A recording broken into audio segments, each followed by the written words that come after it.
YNT-KTS yang beranggotakan saya Nicholas Tegar Mukti, Joshua Denny Adiputri Pratama, Nikolaus Hernando Nugroho Putra.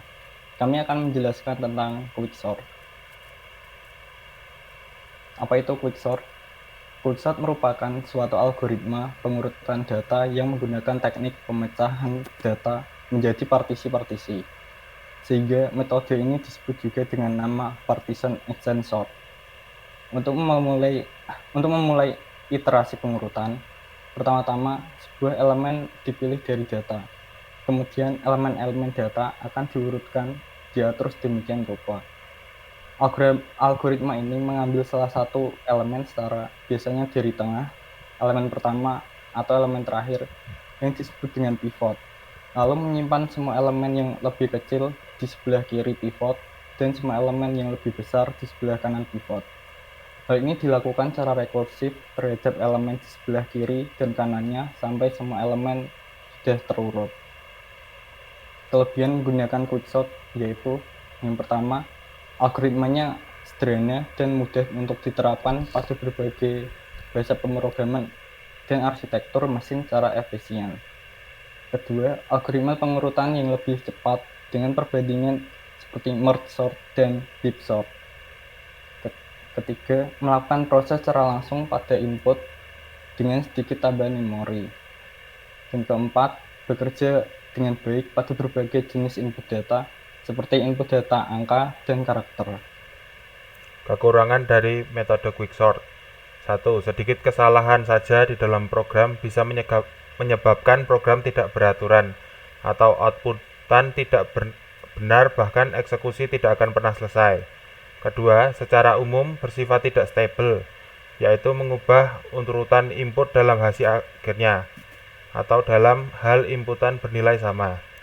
Ketiga, pada penerapan secara rekursif atau memanggil dirinya sendiri, bila terjadi kasus terburuk, dapat menghabiskan stack dan memacetkan program. Algoritma dari quicksort. Langkah 1, pilih nilai indeks tertinggi sebagai pivot. Langkah kedua, ambil dua variabel untuk menunjuk ke kiri dan ke kanan. Daftar tidak termasuk pivot. Langkah 3, titik kiri ke indeks rendah.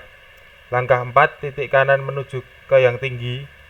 Langkah 5, jika nilai di kiri kurang dari pivot, pindah ke kanan.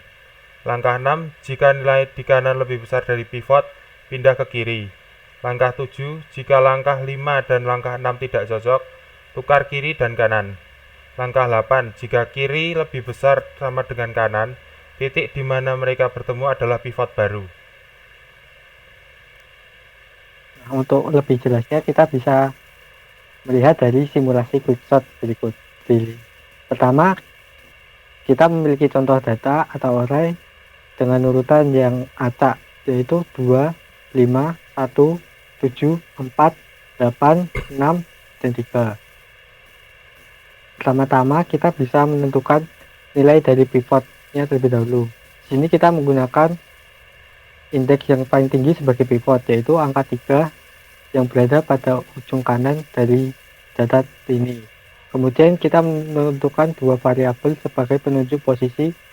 Yang pertama yaitu kiri sebagai penunjuk posisi dari indeks yang paling rendah dan kanan untuk menunjuk posisi dari indeks yang paling tinggi selain dari pivot. Di sini kiri bernilai 2 yaitu paling indeks 0 dan juga kanan bernilai 6 yaitu indeks ke 5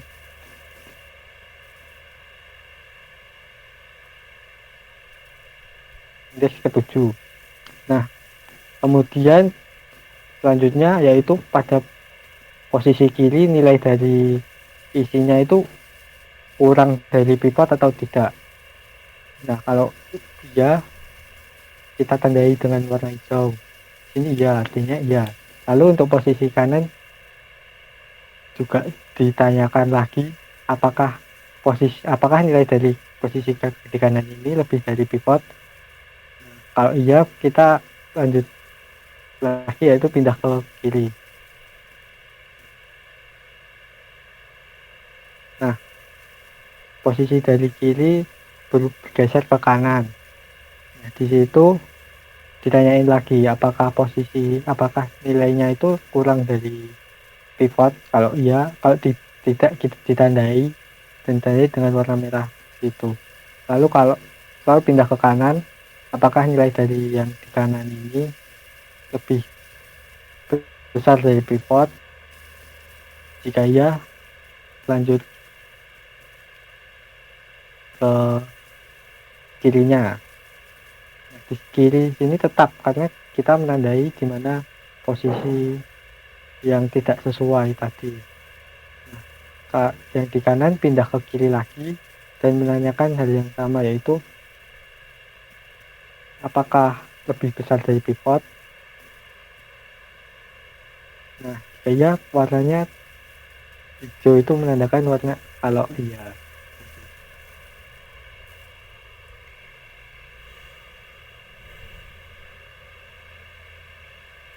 Nah, selanjutnya di kanan ini bakal pindah lagi ke kiri lagi, yaitu nilai 1. Di satunya apakah lebih besar dari pivot, yaitu 3? Tentu tidak, makanya kita tandai dengan warna merah. Karena sudah ketemu dua hal ini adalah tidak sesuai, maka kita tukar.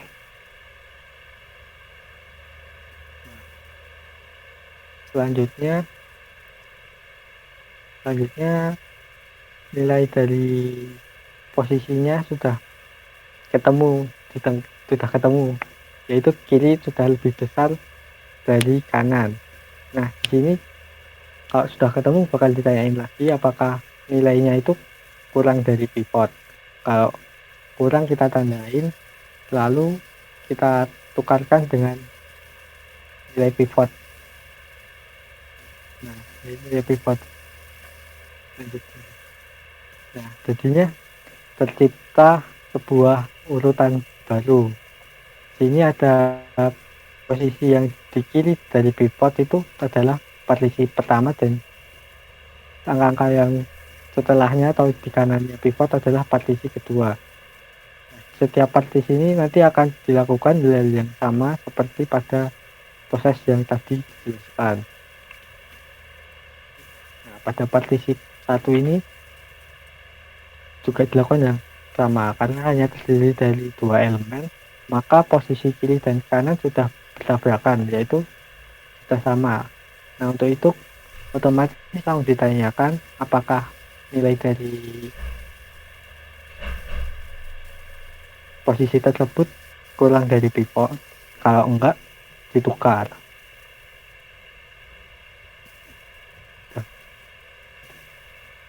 Jadi posisi pivotnya ada di kiri 1 dan kanannya 2. Karena sudah gini, jadi kita tidak perlu mengurutkan lagi karena hanya pilih 2 elemen dan sudah urut. Kembali ke urutan lain, kita bisa lihat bahwa urutan lainnya sudah berubah, yaitu pada bagian partisi pertama sudah urut, yaitu angka 1, 2, dan pivot yang tadi 3. Lanjut, sekarang kita lihat pada partisi yang kedua. Pada partisi yang kedua kita menentukan pivot dari indeks yang tertinggi pada partisi tersebut. Nah, di sini pivotnya itu 5 dan posisi kirinya ada di indeks paling kecil, dan posisi dari variabel dan kanan adalah pada posisi indeks terbesar sebelum pivot.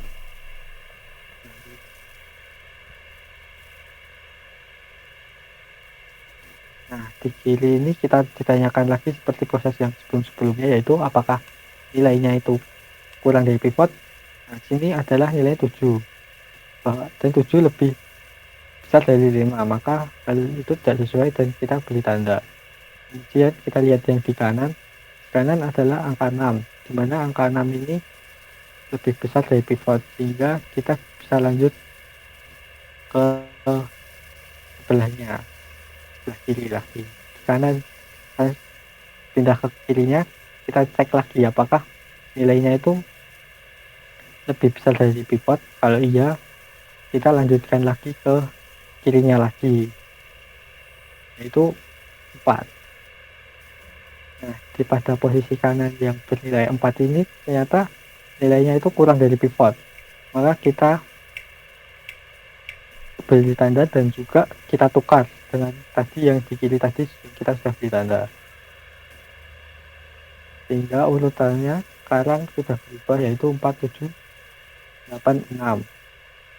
Kemudian lanjut yang bagian kiri kita pindahkan lagi ke kanan, dan ternyata kiri dan kanan sudah bertabrakan atau sudah berada pada posisi yang pertama. Maka posisi tersebut tanyakan apakah kurang dari pivot. Ternyata posisi tersebut memiliki nilai yang lebih dari pivot, maka kita tukar sehingga ada urutan baru yaitu 4, 5, 8, 6, 7. Sini ada dua partisi lagi, dimana partisi yang di kiri lebih kecil dan partisi yang di kanan itu lebih besar daripada pivot yang sekarang yaitu 5. Nah, pada partisi urutan merah yang sekarang yaitu 1, 2, 3, 4, 5, 8, 6, 7. Nah, sekarang kita masuk ke partisi 2B yaitu yang ada di kanan pada pivot partisi yang ada di angka 2, partisi 2 tadi. Kenapa yang partisi 2A atau yang di kiri pivot tidak dikerjakan? Karena hanya terdiri dari satu elemen, maka tidak perlu lagi untuk diurutkan atau dikerjakan lagi. Pada partisi 2B ini kita tentukan lagi pivotnya, yaitu pada indeks tertinggi dalam partisi, yaitu 7 ini. Kemudian kita tentukan posisi kiri dan kanan lagi, yaitu kiri untuk menyimpan indeks yang paling kecil dan kanan indeks yang paling besar setelah sebelum pivot.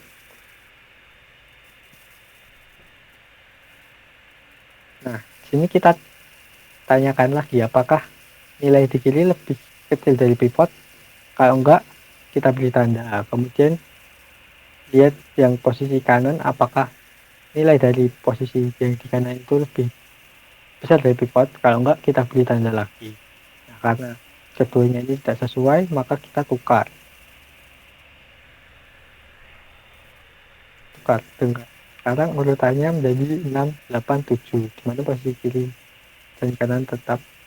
Lalu kita lihat lanjut dari kiri bakal pindah lagi ke kanannya dan kita bertabrakan dengan posisi dari kanan.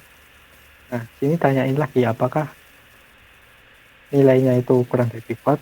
Kalau tidak sesuai, maka kita tukar dengan nilai pivot yang ada. Nah, tukar dan menjadi suatu urutan baru yaitu 6, 7, 8. Ini kita urut dan pada kiri dan kanan pivot hanya terdiri dari satu elemen, jadi tidak perlu dikerjakan lagi dan dikembalikan pada urutan arah yang sekarang. Kita bisa lihat bahwa sudah urut yaitu 1, 2, 3, 4, 5, 6, 7, 8. Begitu simulasi dan contoh-contoh penerapan dari Quicksort. Sekian dari kami, terima kasih.